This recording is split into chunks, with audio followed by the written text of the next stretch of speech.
What's going on? Welcome to the 6th episode of the Gamefall Podcast. I'm Kyle Sherman. He's John McVeigh. And the weeks just keep rolling by. Steadily.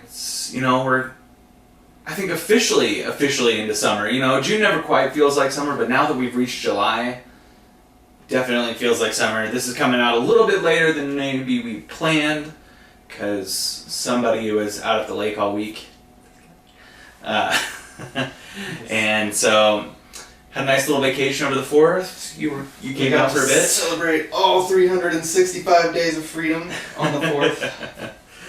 So, it was a good 4th of July holiday. Not a lot of gaming done by me. I was going to say, you had a lot more time to play games and a lot more, I guess, mobility to play games. So, John, Why don't you tell us what you played this last week? I played a little bit more of Ark, but not enough to talk about.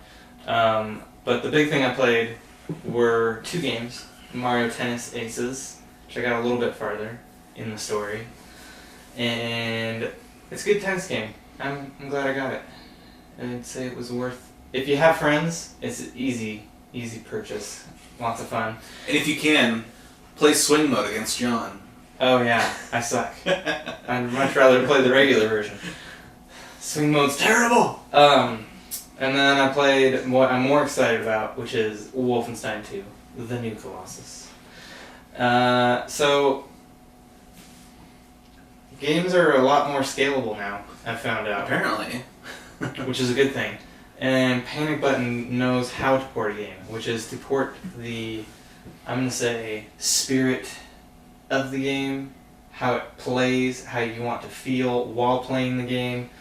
And that feeling is, I want it to feel like an id shooter, which it's not, it's made by Machine Games, but it used to be an id property, I'm pretty sure.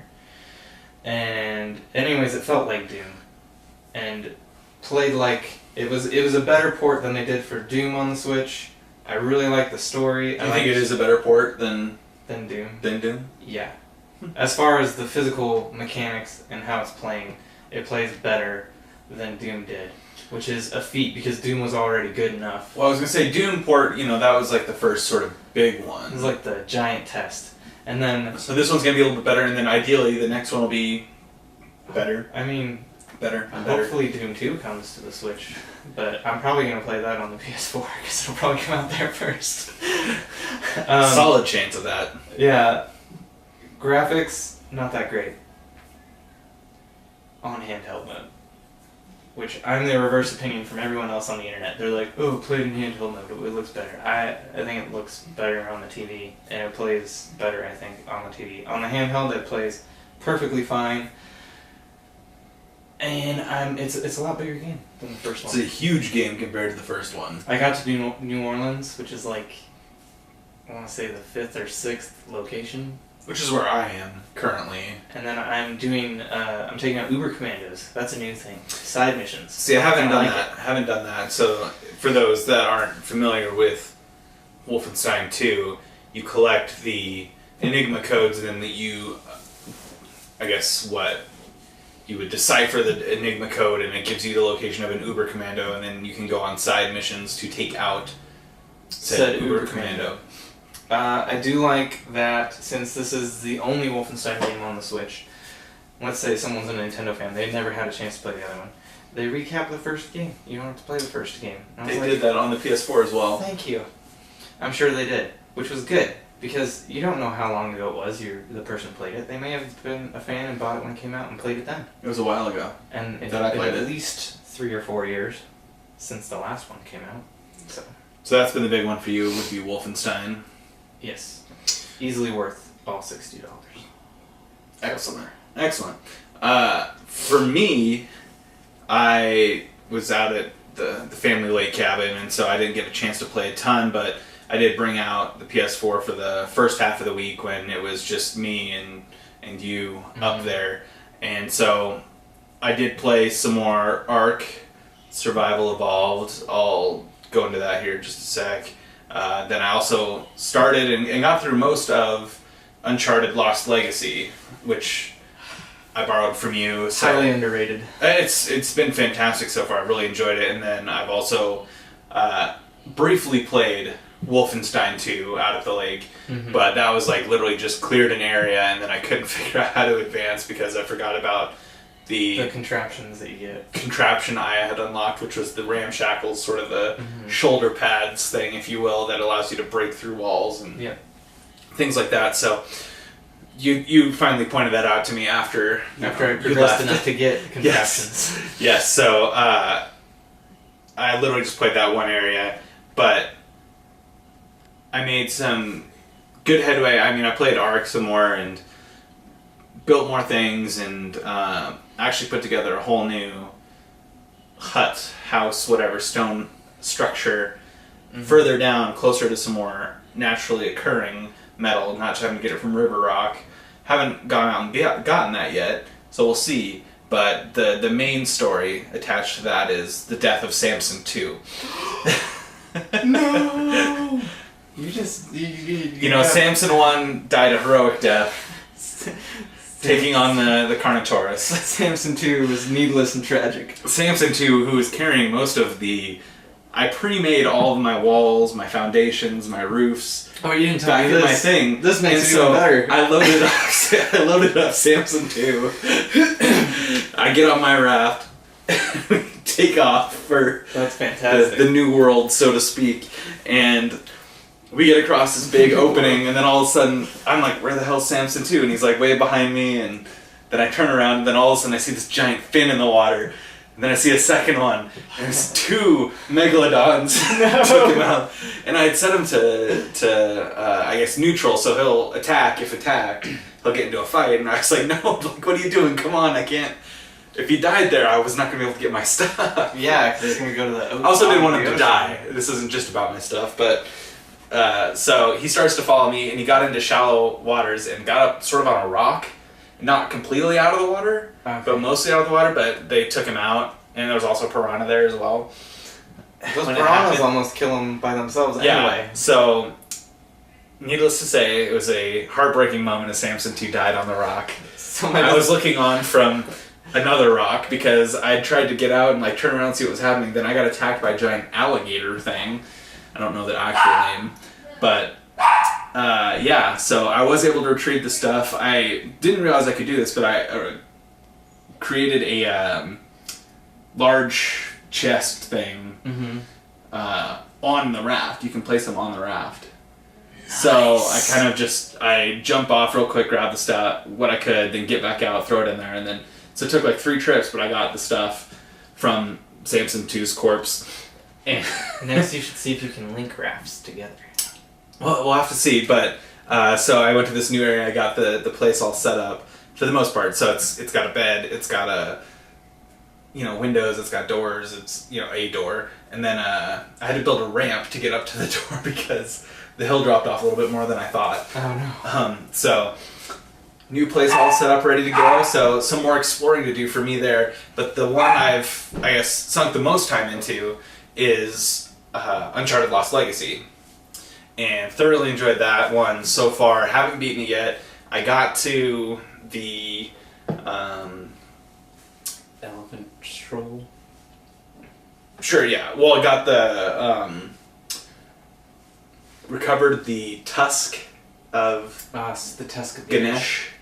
Yes. And the bad guy took it, and so I got to the point just past that where you're kind of working your way towards the deal he's going to make to get, more bombs and stuff to try to take over, seize power. So when this game came out, it was $40. $40. Mm-hmm. That it feels more than worth $40. Interesting. So at least it feels like a pretty full campaign. It's a full story. So I don't mind $40 as a price, but I wouldn't want to pay $60 for it. It's all action and no filler. That campaign.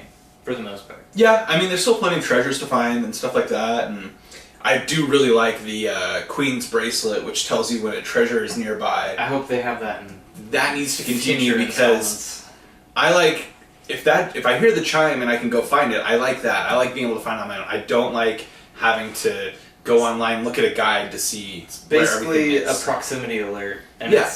it's Some of them are still challenging to far find. enough away that it chimes that it still feels like you're finding it on your own. Yeah, exactly. So it feels like you're accomplishing a lot more Yeah. and stuff like that. But in terms of the actual story, it moves along pretty good. There's not a ton of filler, as you said. Do you like the two side characters being their own journey? I do. I guess Chloe was a big enough character in the Uncharted 2. And 3. 4? Was she in 4? No, she was absent in 4. Okay, yeah. I knew she was in 2 of them, especially 2, where she was a huge role in that one. I think she's big enough where you kind of had developed sort of a relationship, so to speak. And there was a relationship before that was alluded to as well. Well, I was saying that with her You as the character, playing as the along player. with me as the player, I cared enough about her to So you want to want to know more. Okay. Nadine, not as much, but She was a villain in the last one. yeah, and so she's sort of just the So do you like her now more? sidekick. I like her more, but she still doesn't do a ton for me. Does she feel like an evil person now, like she did in the old? In No, 4? she doesn't. She doesn't feel like an evil person like she was in 4, but she feels still. More like a mercenary. Yeah, but she gets pissed about the treasure hunters and the way they do things. Yet she was, led this band of mercenaries that, that was opposing you. So it's okay, you're not really one to have much of a moral high ground here. Mm-hmm. So, she's grown on me a little bit more, but not a ton. So really enjoying it. Hoping to finish it here in the next day or two. Just gotta sit down and do it. I'm pretty sure there's maybe 1 or 2 big fights left. It I feels think like the you're game almost is I think ramping you're up there. to the end. So, Yeah. excited to finish that and had a blast playing it. We'll see if I decide to try to go back through real quick and find all the treasures, but probably not because looking at the trophies, there's no way I'm going to get the platinum, so it just doesn't feel worth it. I got the one for finding 35 treasures, the trophy for 35 treasures. I was amazed at how many treasures were in this one. A ton. And does it have a speedrun? I don't know if it does, but at this point, like I said, I can't It's get the not platinum. What's the point? I'm not gonna. I guess I have other games I can play, so I'm not gonna worry too much about devoting a bunch of time trying to platinum this one. Because like I said, I need to finish Wolfenstein 2. I want to go back and I want to finish Andromeda. I want to go back and finish Horizon Zero Dawn. I know you have no desire to finish those games, but that's me. I want to finish those along with Wolfenstein I actually 2. would have more of a desire to finish Andromeda than Horizon because I was almost at the end. I do my classic thing. I'm about 3/4 of the way in, and I'm like, I've experienced it. I'm out. Oh, that drives me up the Speaking wall. of Uncharted, it's time for the news. There is some. There's some Uncharted Uncharted news news here. So, Nathan Drake never took bullet damage in the original 4 and in the Vita spin-off, which is him with some random lady that I forget. Daisy, I think is her name. I don't know. It was a good I don't one. remember what If you it- have a Vita, you owe it to yourself to play it. It's literally the best Golden Abyss. It's the Abyss. best Vita game, bar none. Oh, it was fantastic. I loved it. Did I platinum it? You platinumed it. Did I I? did not platinum it. Did I platinum it? It had some look this ridiculousness up and of confirm. farming of kills for cards, and it was dumb. It was a lot. So the graying out and the red and the fading of the colors, that was your luck running out in the game. You actually weren't Not getting taking hit by damage. any bullets. The only bullet you get hit by is the bullet that kills you in the game. So this makes Those sense. other ones were near misses. They're all near misses. So what it's saying is you're getting too many near misses and your luck is about to run out, so go to cover. And then that Or you're fatal gonna shot get is hit just and one die. shot that kills you. And Amy Hennig, the creator of the Uncharted series and the director of the original 3, confirmed this via social media. Today's news items are found via IGN, in case any of you are wondering. So I found that interesting and found that even more like Indiana Jones, because he never takes damage in those movies. Yeah, and they just said like that- getting hit in the face And by it- fist punches and whatnot, but not real bullets. According to Hennig and company, that was sort of the goal to pay homage to those films where they never get shot. That and if they do, it's one shot is going to take them out. So interesting. I don't think it really changes I guess, much, but it's like one of those things where you're like, huh, interesting. Like, I guess, yeah, that's the way you want to go. I did platinum Uncharted Golden Abyss. Yep. BT Dubs. Yeah. Confirmed. You bragged to me about it for like 3 weeks, so Mhm. I remember. Naturally. And for those wondering, it was on August 17th, 2014 that occurred. 4 years ago? You're scaring me. Stop looking up dates. Continuing on with Amy Hennig, her Star Wars game characters may be reused in a new open world game. Yeah, and I guess I like that because otherwise it's just a waste. Like, they wasted all this time, so it'll be interesting to see, I guess how these characters get incorporated into this new open world game Open world Star Wars. from Vancouver, EA Vancouver. Yes. But one thing that I saw in there that was interesting and kind of disappointing to say is that the premise for Amy Hennig's game is kind of listed in the story, and that it was going to be a heist-style game with scoundrels in the Star Wars universe. Star Wars Uncharted. Right up my alley. Yeah. Kind of like So- Solo, a Star Wars story. Go watch it! I'm there. I got my Solo plug-in. So yeah, in terms of that, they said they have 3 terabytes of Star Wars artwork. So I'm glad that's not going to waste. I'm glad it'll get used. Mm-hmm. But, there's also I hope they're using the same engine, and so it's a easy... Well, if it's open world, I hope they use one that's more suited to open world.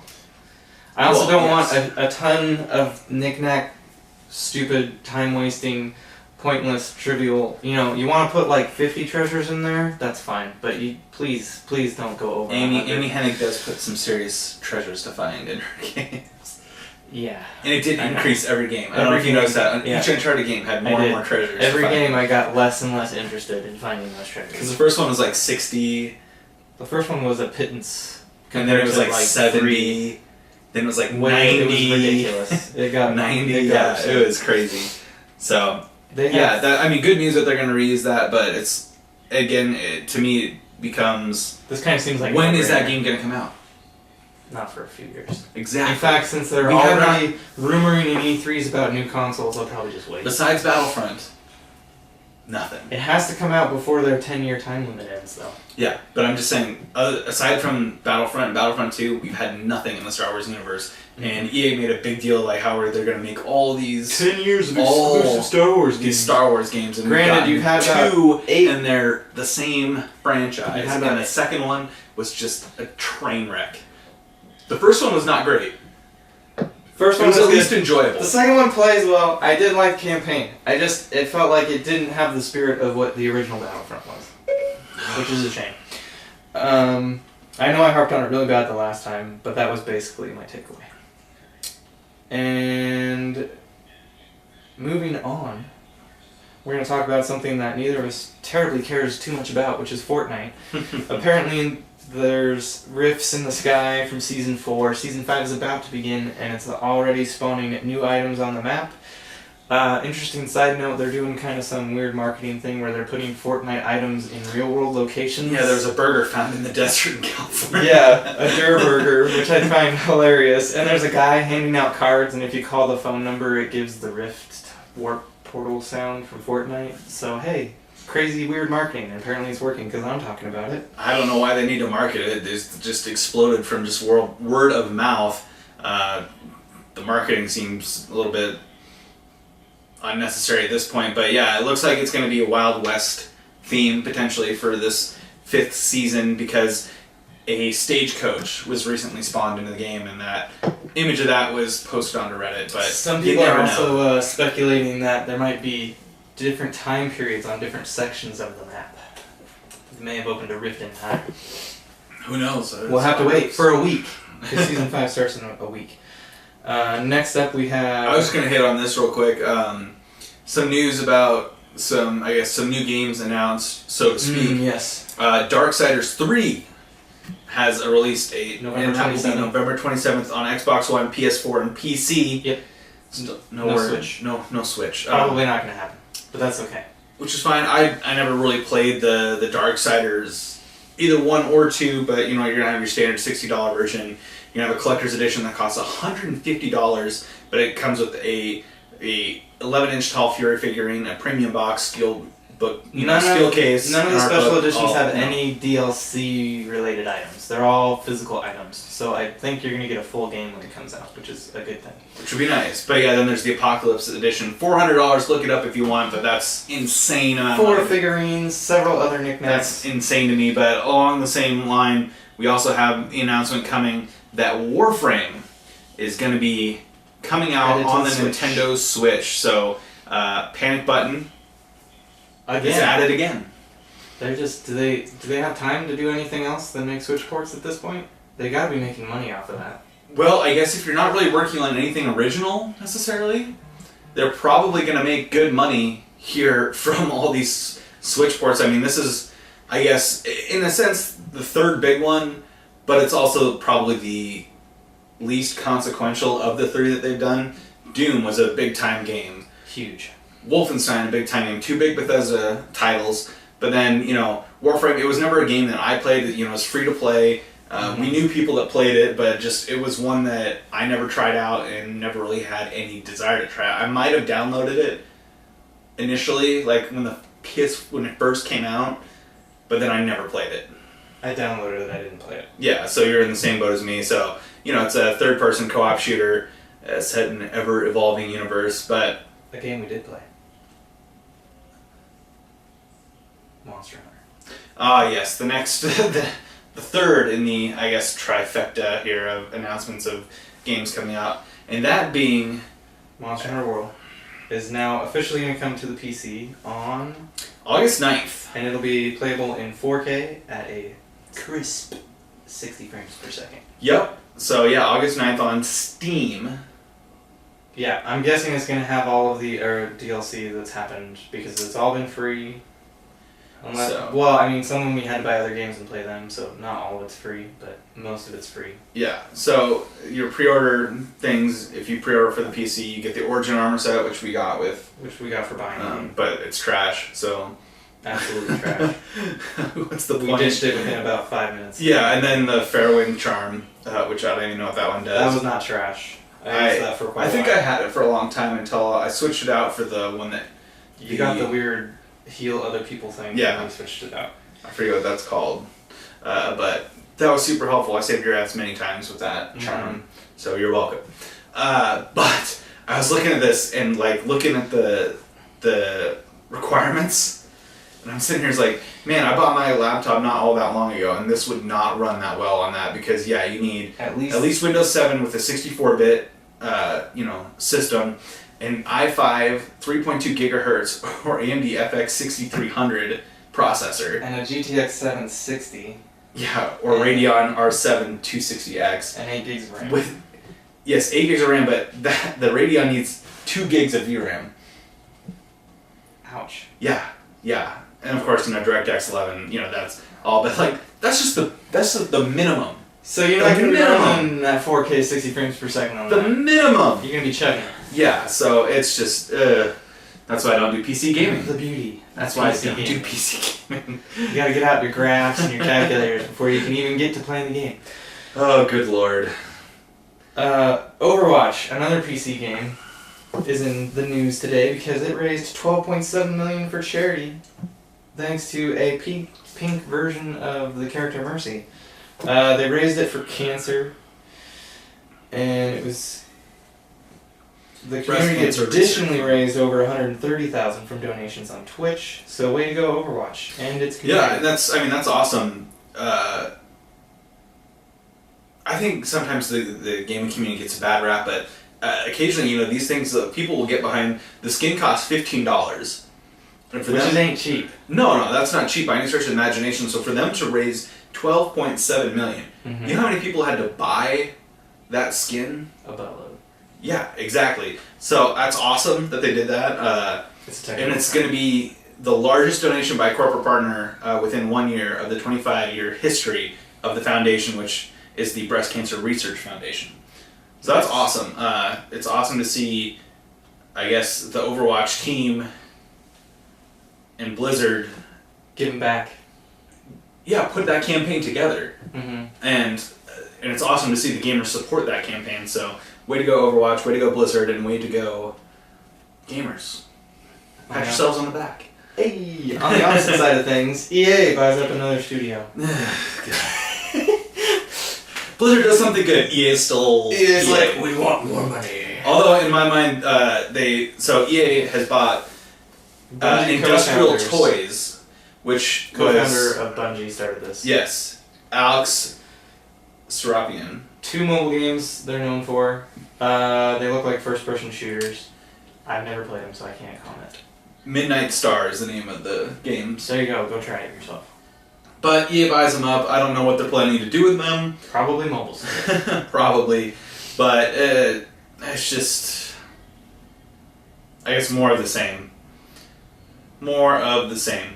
So, EA buys another studio. Not shocking, but what are you going to do, I guess? Expected to close down in 8 years. Yeah, jeez. So, next thing I was going to bring up, Assassin's Creed. I knew it. I knew that. Assassin's Creed, those ones always catch my eye. So, there's, I guess, a potential with advancing technology where there's a theory that could allow for multiple time periods in one game. Basically, being able to change all the assets in the open world map whenever they want. So having, in essence, 3, maybe 4 versions of the same open world map. You can visit it in different time periods via the Animus for the Assassin's Creed. For Far Cry, it would be different actual open world maps that you could be transported to. Probably hey, I'm going to go on my helicarrier and it's going to take me to a different island or whatnot. Which sounds like probably a next-gen thing. Yeah, I mean, it sounds like it's going to take a lot of horsepower, so I wouldn't expect anything like that with this current generation, but they're saying for future ones, which could be interesting, I think, if you did it right for the Assassin's Creed franchise, because you think back and there was a little bit of a tease of that in, what was that, was it 2? Mm-hmm. Where you kind of got out and you were in Rome?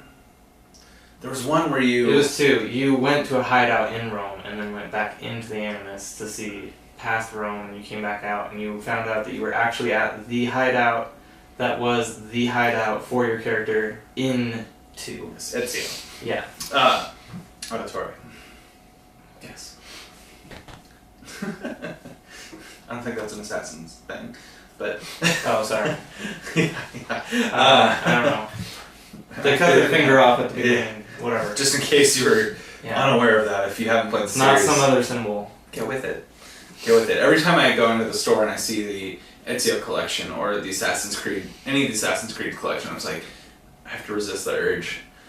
I don't know why you haven't bought it yet. Money? Okay, well, that's fair. That's money and time. Well, 2 big things.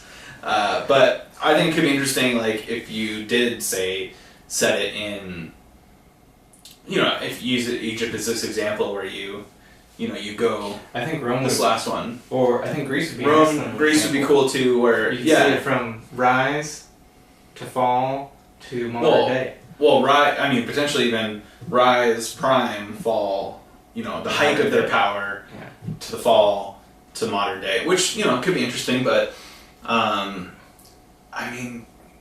we're getting some serious horsepower in these consoles now. I'm sure the next gen will be no exception, so I'm interested to see what they do with it, but I don't need that in my game, but if they do, cool. Moving right along, Nintendo has reassured its investors that it hasn't given its full 2018 launch. Which is good, because they have not... for the year lineup. They haven't announced that many, at least... Which means there's still AAA type games. Retro Studios to maybe potentially do said leaked Star Fox game that they didn't talk about. And, some other ones. I know Yoshi got pushed to next year, which was a little disappointing. I'm trying to remember, John, did I tell my Switch story? Yes, I did last week. Yeah, you I was really proud of myself for resisting it. And I was really disappointed. I just, wouldn't have any money. Yeah. As opposed to little money, I would have no money. Yeah. So, that's cool. That's just been the biggest thing for me with Nintendo is just their the disparity, I guess, in the number of games that come out for PlayStation and Xbox versus the number of games that have come out for the Nintendo consoles. You just have to keep putting out enough games to, at least, AAA games, that sort of thing, to keep interest and keep AAA games will bringing give new you people that. on. But there are a lot of games every week for that system. Oh yes, I know. That's. I'm not saying games like in general. I'm saying like big name games that are going to bring players to your platform and new keep them interested in your platform. Yeah, I give you that. If a game comes out, you're competing with the AAA titles that are coming out on PlayStation and Xbox. Exactly. So you need to put out quality stuff. Or multiple a year. You can't just have one a year and be good as a Nintendo system. You gotta have more. And using flagship franchises like Mario, putting out a Mario Tennis game, that's going to get people excited because that's a throwback game that people used to love, this guy included. And so basically, it's a lot of fun. We played Classic against each other, and way better than the Power mode. Just do Classic. John won the first two. I came back. Kicked ass. I don't think he stopped winning after that. Speaking of pleasing your investors, displeasing would be Disney's deal of the week, which was a Fox shareholder filed a lawsuit to halt the Disney acquisition because someone apparently can't play nice. Yeah, I mean, looking through the story, obviously there's a lot of moving parts Lots of in this, things. acquisition and then in this lawsuit. But essentially, what they're saying is they're worried about the valuation of the company. They feel like maybe it's not worth that money. But they also brought up things like, 21st Century Fox's financial investments in Hulu. Mm-hmm. Obviously, Disney is going to be starting their own streaming service, but it's like, if you own, part of Hulu and you're putting your content there, like, what happens? Is there just going to be a void there all of a sudden? Is Hulu going to join the other streaming company? These are questions. And so they're just, I guess, a little bit worried. Fox, and this was actually approved by the Securities and Exchange Commission, I believe, or the Antitrust. Antitrust, Which I thought to move forward with it. There's no trust. So, it's a $71.3 billion deal that is in jeopardy here. So it'll be interesting, but obviously for Disney, there's a lot at stake too. Getting all the rights back for the Marvel franchises. So you could see X-Men in the MCU. You could see, Spider-Man, you're not just using it with permission. You'd get that back. That's the lighter side of things. Deadpool, which worries me because Deadpool has been so great. PG-13 Deadpool, probably. Which would be a waste of time. It would not be Deadpool. You could pretty much just wave goodbye to the Predator and Alien. And Family Guy. Family Guy would probably explode. I don't know if Family Guy's 21st Century. It's a Fox property. It is, but they don't... It's a Fox... Affiliated? I don't know. But it's depends not on how 21st much Century. of the rights Seth MacFarlane gave away. Yeah, well, and it's... I think 21st Century Fox Studios is what it's more dealing with, and Family Guy might be produced by somebody else. I don't know off the top of my head. I'm not going to look it up right now. We're getting a little long in the tooth. Yeah. What you need to know is Disney doesn't own Fox for a while longer. Yeah, this is going to keep going on. This is going to be a battle, and it's a huge deal, both monetarily and potentially changing the landscape of television and film production. So And our it's going to take their time. Our penultimate penultimate news news item, which is still a battle, is well, I was I'm going gonna go with this one, and then we'll go to the. I'm going to go with this one here. You can do that one. But I was going to go this one first. Okay. We can spend a little bit more time talking about that other one. Okay. That'll be our topic of the show, John's final news one. And so this one, we'll hit on it real quick.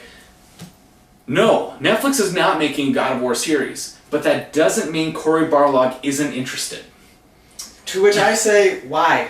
I want to play the story of God of War via game medium. I don't need it in Netflix. In fact, it better be a completely aside thing that has nothing to do with the game, yada yada. That's my one worry. Is God of War is he is the guy, and there's not necessarily a whole lot you hear about the rest of the universe at that time. And God of Halo War coming to Showtime, but at least that universe exists. You know, there's people besides Master Chief that you can follow. Well, that you they've can proven that they can do a film without having to ruin gameplay. Yes. So God of War is meant to be. God of War is about one man, and that being Kratos. So there was a thing. And would it be as epic Going if around- you just watched it happen instead of actively participated in him taking down all the giant things? I don't know how this came out, but It's interesting. Back in April, there was a fake post on Facebook that saying there was a God of War original series heading to Netflix on July 15th. 2 months out. 2 months ahead of time they were teasing this. And it's like, they teased this a whole lot sooner, and that Jason Momoa was going to be playing Kratos. Well, okay, this is, 2 months, they would not hold on to it that long. It would come out way before then, and Jason Momoa is a busy dude, and you would know if he was filming a series. But, so, Cory Barlog, retweeted this and said, true, this is not happening, but, says, I wonder if we could do something about that, Netflix. Netflix does make some good series. So I would expect them to treat it right, but I don't have a need for this series, like you said.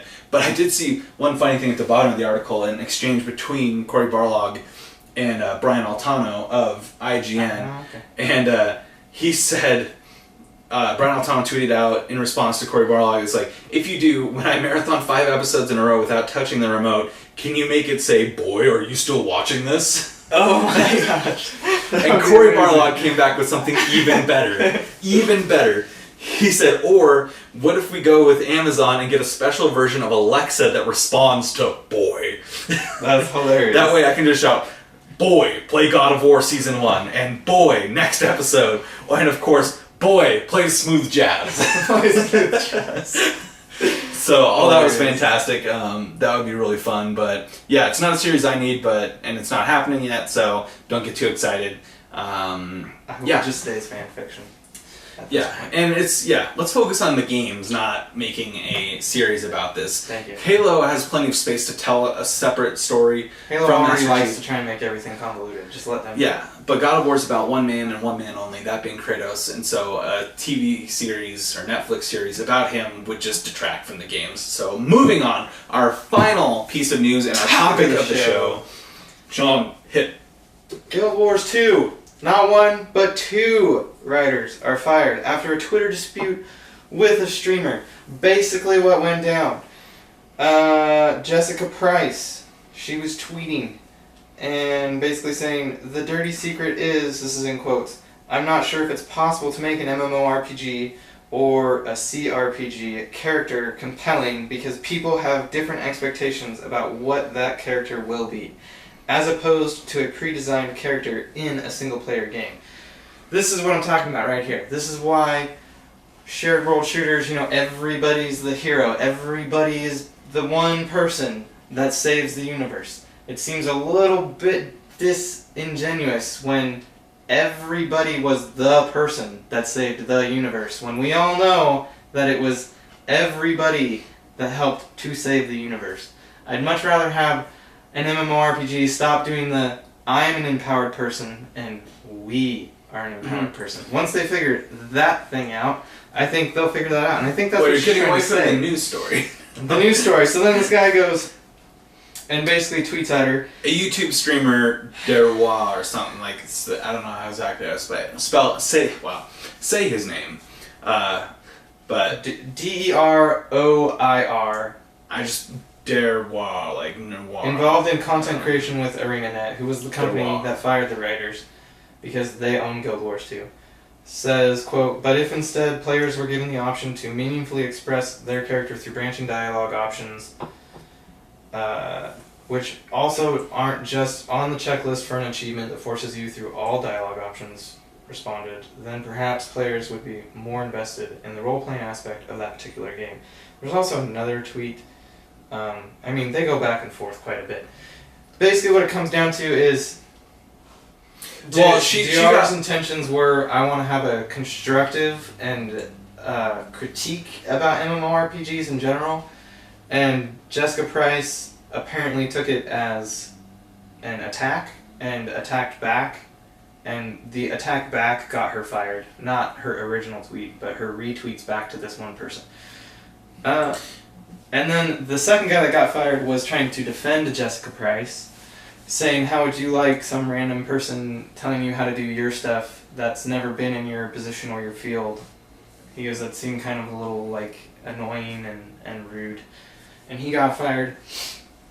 Basically, I don't think anybody needed to be fired. I think people needed to be nicer on the internet, but I don't think anybody needed to be fired, ultimately. Yeah, and I mean, this kind of, I guess... I feel like if this conversation had happened in person with said content streamer or whatever you want to say, and the actual developer, I feel like more of the context would have sunken through and they all would have understood that no one was being attacked. They just wanted to have a conversation. And I don't necessarily think the one-off exchange was what the problem was. The problem, I think, arose when the rest of the community, the rest everybody of the picked a community, side and started and pitchforks and gasoline. and you get into the name calling of, people, saying they're sexist or, they're SJW, social justice warriors or things like that. Feminism, all sorts of taglines. And so I think the issue probably that I can see that Arena having with it, it's like, and they're I guess they addressed the firings by saying, recently 2 of our employees failed to uphold our standards of communicating with players. Their attacks on the community were unacceptable.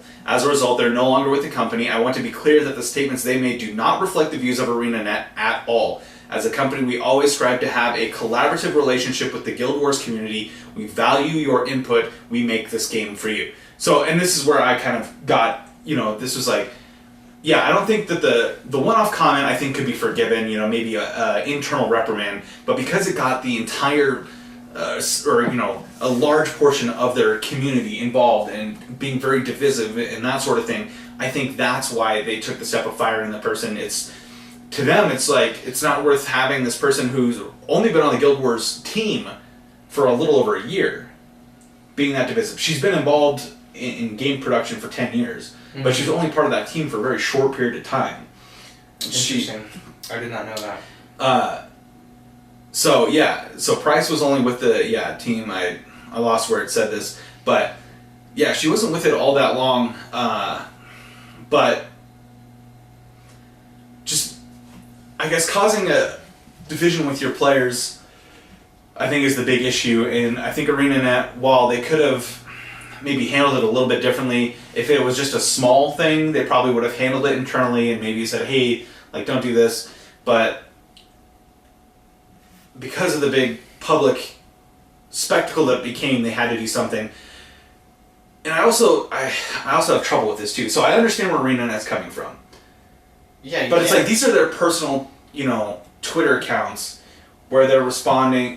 She put out this tweet, and then somebody responded, and then she responded to that response. It wasn't necessarily personal, an official statement from her, but it was just, it became her as a person responded. So then it becomes, it's like, is this really part of the it wasn't them response? Representing the company. They didn't respond on the company's Twitter. They responded on their own personal whatever social media. And they weren't responding on behalf of the company. No. So they were responding in person on behalf of themselves and their own opinion of what was being talked about and how they felt about the subject. Yeah, and not that we want to get political about this or anything, but it's like, there's it comes down to, whole freedom of speech, that sort of thing, but, we've seen examples in popular culture, recently with the Roseanne controversy. We won't even touch that, not even going to touch it other than just bring it up as an example. We're not going to give our thoughts on it, John. I don't even know what she said, to be honest. It's good, because we're not going to bring it up.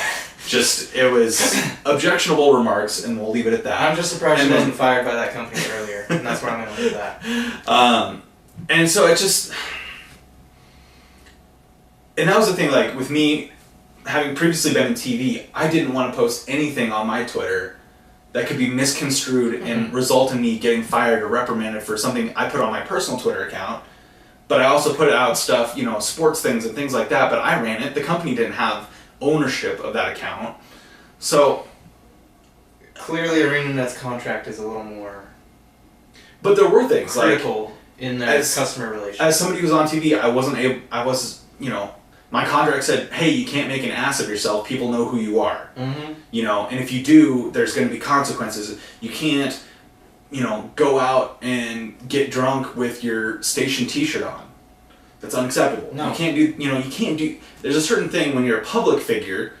I use public very figuratively. I was in Montana. Mm-hmm. There's just over 1 million people in the state, so Still a public. public, yes, but How many people knew her name before this happened? Probably very few. very few. So, and it's just, This is a but it's just mistake, and someone had to pay. they're not a public career. figure. They're just a developer. They're a Mhm. writer on the team, and I just feel like, yes, it caused a big stir, but maybe move her away from that project, or maybe just be like, hey, don't do that again, like, and you can put out that statement saying, hey, these comments don't reflect our position, but We have addressed it with the employee. They But know yeah, going further. If there are any further incidences of this nature, they have been informed that we will take executive action or whatever you Yeah. want to say. I guess, yeah. And then my concern moving forward would be that, if you're working on a game like this, you're not allowed to have an opinion yourself. You're not allowed to express an opinion or respond to something you perceive as incorrect without, there being consequences on your personal time, not on company time. If you're on company time and all that, yes, there are consequences if you're representing the company, like saying, hey, this is what ArenaNet thinks about what you said. No, she just said her personal opinion, and I think maybe it's an overreaction to that, but I do understand where ArenaNet's coming from. But Mhm. I like to, let people be themselves and express their opinions without having to worry about, their company Losing letting their them go. livelihood, And it's like, and potentially. it wasn't something necessarily like way out there, like way outside the norm and stuff like that. And it did get a little bit more personal than it needed to get, because she did get very defensive about her experience and that sort of thing. But then, and it wasn't even so much about. Initially, the response had nothing to do with gender, but then it kind of got steered that way. Everything always gets steered towards labeling and everyone tries to put political things on. It's a conversation about an MMORPG. It was not meant to be some political stunt it got blown up into all that, and ArenaNet jumped on it and took care of it as quickly as they could. Unfortunately, with the loss of 2 employees, which is always sad to see. But basically, what this lesson can teach people is, number one, you can do hot takes without instantly jumping on and joining a bandwagon. Take your time, collect your thoughts, read both sides of whatever story you're looking at, and only after you've analyzed that data, come to a conclusion and say, yeah, maybe this person should have been less aggressive, or maybe that person shouldn't have wrote those things. But there's no need to just pile on and add fuel to the fire, because as we've seen, it ultimately ends with some people paying the price. Yeah, and I guess I'd be interested to hear what Jessica thinks about it now, what her current Mhm. thoughts are after the dust has settled, so to speak. But to me, I guess one of the big solutions to this problem is reread what you wrote before you hit tweet, before you send anything. Just go back, read through it one more time, and just be like, this is a little aggressive. Or this write comes it- off as a write little it. aggressive. In your notes section on your phone, so it can't accidentally get sent. Yeah. I mean, I'm just saying, if you're going to if you feel the need to respond to somebody, reread it before you hit send, so you're not coming across as overly aggressive or overly defensive or anything like that. Ultimately, though, to me, this is just a disappointing event. Mhm. I think it got out of hand in every aspect that it didn't need to. So I think people just need to sometimes take a step back, not take criticism personally in certain instances, where this was a person who just wanted to give some feedback. She said, I think it's hard to, create a lot of character development in an MMORPG. And And it's this hard. person was like, well, what if we did this? It wasn't it's hard because you don't know that you're supposed to do this. It was is What- this going to help you out, or Or I does think this this could sound help. like a good So- idea? I think it just got out of hand, and the end result is really disappointing in 2 people losing their jobs and Which- a whole bunch of controversy, which that kind of publicity is never good for a game, for a developer, for anybody. And I'm sure this YouTuber now has probably got some, some not nice remarks sent their way as well. So I think it's just a disappointing thing that got out of hand, and people need to chill out. Ultimately, that's what I'm saying with John. Do you have any release date? Anything coming out this week for Coming us? out this week. Wow, final thoughts wrapped up quick. Out this week we have Payto Box, July 9th on the Switch. Another World, July 9th on the Switch. Shining Resonance Refrain, PS4, Switch, Xbox One, and PC. Hotel Transylvania 3, Monsters Overboard. Apparently that's a game. PS4 and the Switch. Shining... Oh, we already wrote. They got duplicates on here sometimes. It happens. Sorry. It happens. 20XX, July 10th on the Switch. Bomber Crew, July 10th on the Switch. This is what I was talking about. Lots of games coming out on the Switch. The Lion's Song, July 10th on the Switch. Warhammer Vermintide 2, July 11th. Xbox One. I'm pretty sure that's coming to PS4 as well, and PC. Yes. I don't know if it's at the Icons same time. Combat Arena, July 12th, PC. Ghost 1.0. Don't even know what that's about. July 12th on the Switch. Holy Potatoes, a weapon shop. I did not make that up, that's a real name. I'm July sold. 12th on the Switch. Star Story, The Horizon Escape, July 12th, Switch. Radio Hammer Station, July 12th, Switch. Johnny Turbo's Arcade Express Raider, July 12th, Switch. Oh yeah. Captain Toad Treasure Tracker, July 13th. Arcade Archives Neo Geo The Super Spy, July 12th for the Switch. Octopath Traveler, July 13th for the Switch. Epic Loon, July 13th for the Switch. That's what's coming out this week. John, any final thoughts for the week? People, take your time before you respond, and remember, treat other people the way you would like to be responded to. You know what? This is gonna be it. It's time. It's time to wrap this up. I'm gonna go home. I'm gonna play some more Ark. I'm gonna go play some more Uncharted Lost Legacy. You're probably gonna play. Yeah, Maybe. Wolfenstein. If I get to it, Wolfenstein. So yeah, thanks for joining us once again, and we'll be back again next Monday. Hopefully, posting right on time. No delays. Hopefully. We'll see what happens. You never know what happens on the weekends, which is when we usually film this. So with that, we'll say goodbye. He's John McVeigh. He's Kyle Sherman. We'll see you next time.